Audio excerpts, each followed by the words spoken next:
मनरेगा नष्ट करण्याच्या इराद्यामागे कामगाराकडून मजुरीच्या वाटाघाटी करण्याचा अधिकार हिरावून घेणे, पंचायतीचे अधिकार काढून घेणे आणि देशाला पुन्हा राजा महाराजाच्या काळात ढकलणे हा होय.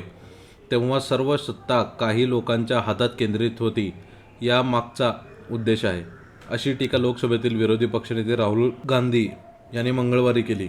त्यांनी एक्सवर मनरेगा कामगारांशी झालेल्या संवादाचा व्हिडिओ शेअर केला आणि सांगितले की ज्या कामगारांनी मनरेगामुळे आपले जीवन बदलले असे म्हटले होते, तेच कामगार आता म्हणत आहेत की कामगारांना गुलाम बनवले जात आहे.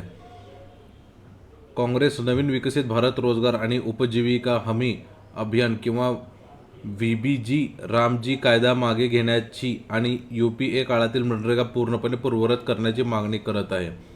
काँग्रेसने यूपीए काळातील महात्मा गांधी राष्ट्रीय ग्रामीण रोजगार हमी कायदा म्हणजेच मनरेगा रद्द करण्याच्या विरोधात 10 जानेवारी रोजी मनरेगा बचाव संग्राम ही 45 दिवसाची देशव्यापी मोहीम सुरू केली.